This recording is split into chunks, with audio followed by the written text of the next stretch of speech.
नमस्कार डीएलएड प्रथम वर्ष जिसे हमारा हिंदी भाषा शिक्षण पड़ेगा।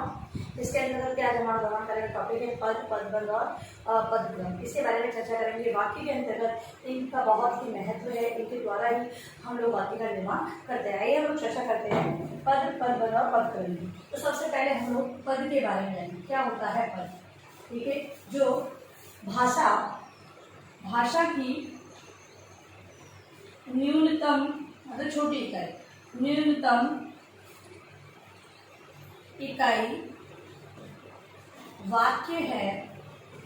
सभी जानते हैं भाषा है वो हमारे समक्ष एक ये कहे कि भाषा की एक जो विस्तृत इकाई हमारे सामने प्रस्तुत है, उसमें सबसे छोटा रूप हम लोग भाषा की बात कर रहे हैं, इसीलिए वाक्य को हम मानते हैं। तो वाक्य होता है और वाक्य की न्यूनतम इकाई शब्द है, शब्द होता है। जो इतनी बड़ी भाषा दे रखी, भाषा के बारे में उद्भव, विकास, उत्पत्ति सब के बारे में बताया गया है, उसमें सबसे छोटा रूप वाक्य का होता है। और जहां हम वाक्यों की बात करते हैं, वहां पर्टिकुलर जो ये शब्द बने हुए हैं, ये वाक्य की सबसे न्यूनतम इकाई मानी जाती है। वाक्य की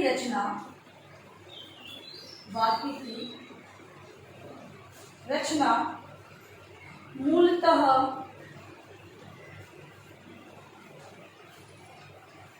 पदों से ही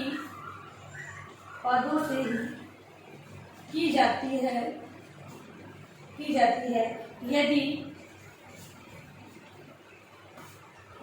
वाक्य में प्रयुक्त पद या ब्रैकेट में हम इसे शब्द कह सकते हैं। वाक्य में क्या प्रयोग होते हैं? शब्द, जिन्हें क्या कहते हैं? जिन्हें पद कहते हैं। पद या शब्द एक दूसरे के साथ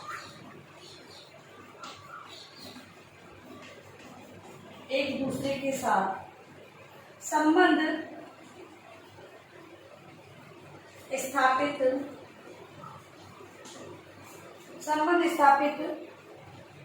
नहीं कर पाते हैं तो वाक्य की संरचना करना कठिन होता है। जैसे कि हम बोलते हैं कि जो वर्ण है, वर्णों से मिलकर, मात्राओं से मिलकर किसका निर्माण होता है? शब्द का निर्माण।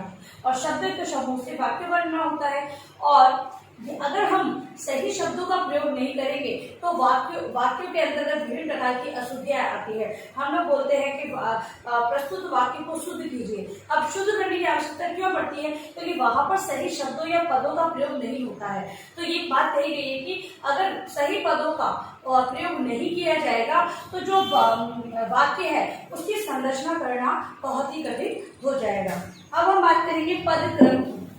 अभी पद यानी शब्दों के क्रम की। अगर शब्दों को सही क्रम में नहीं रखा जाएगा तो सही वाक्य का निर्माण नहीं हो सकता है। तो दूसरा है पदक्रम। पदक्रम का अर्थ है,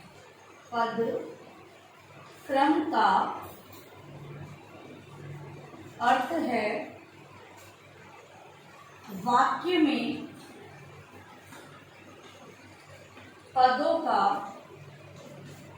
में पदों के रखे जाने का क्रम।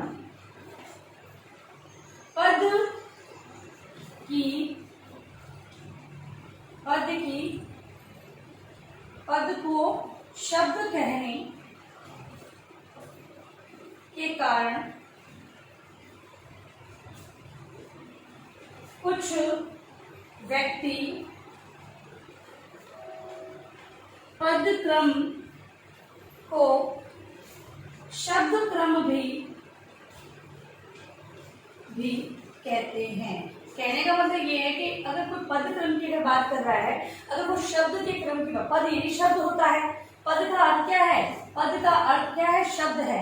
तो अगर कोई शब्द कह रहा है तो उसे हम शब्द क्रम भी कह सकते हैं। तो दोनों में कोई डिफरेंस नहीं, दोनों एक ही चीज है। कहते हैं प्रत्येक भाषा के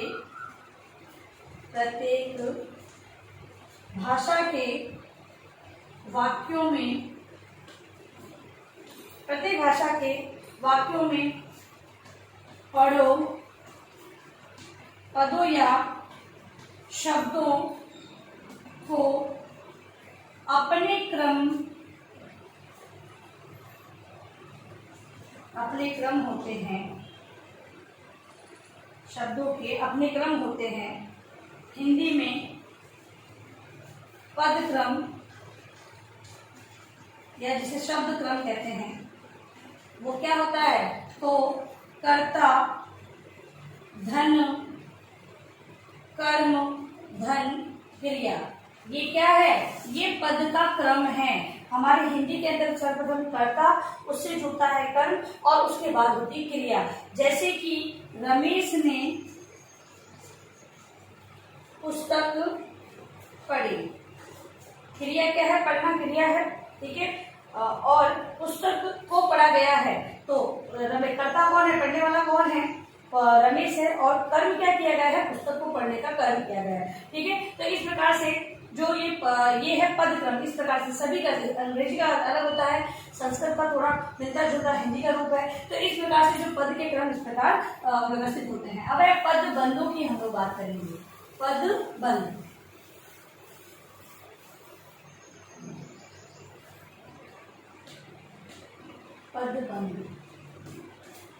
पदबंध के अंदर वाक्य का वह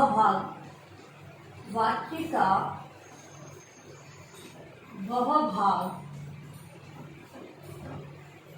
जिसमें एक से अधिक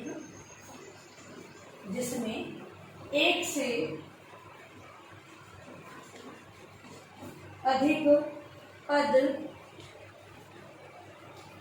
आपस में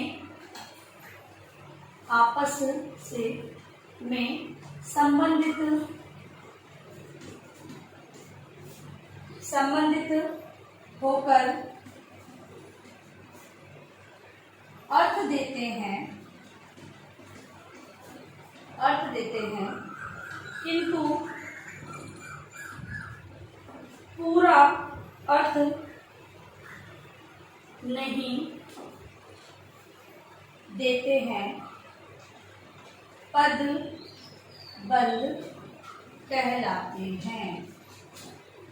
बंध कहलाते हैं।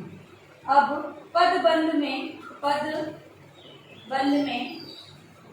तीन बातें सम्मिलित है। कौन कौन सी? तो पहली है, इसमें एक से अधिक पद होते हैं, पद यानी शब्द। और दूसरा है, पद आपस में इस प्रकार से संबंध होते हैं कि एक इकाई के रूप में बनते हैं। और तीसरी बात,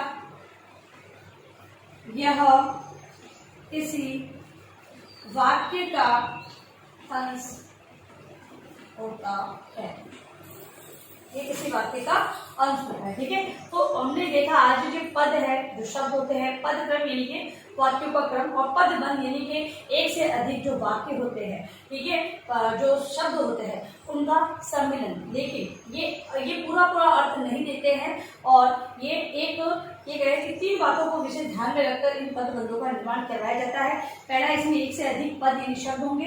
दूसरा, पद आपस में इस प्रकार संबंध होते हैं कि एक इकाई के रूप में वो लगते हैं। तथा तीसरा, किसी भी वाक्य का अंश हो सकते हैं, किसी भी वाक्य के अंश के रूप में वो कार्य करते हैं, तो वो पदबंध कहलाते हैं। अब देखिए अपना गृह कार्य प्रश्न आप लोग, गृह कार्य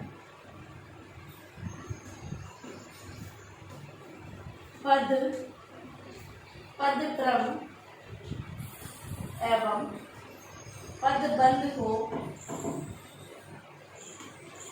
समझाइए। जो हमने आज अपना टॉपिक के दौरान करेगा उसी को अपने उत्तर पुस्तिका में होमवर्क के रूप में आप लिखकर लाएंगे और अंत में इस महामारी के दौर में कम से कम आवश्यक कार्य होने पर बाहर जाते 3 बातों का विशेष ध्यान रखें। मास्क लगाए, सोशल डिस्टेंस है और हाथों को बार बार सैनिटाइज करते हैं। स्वच्छता सभी का ध्यान रखें।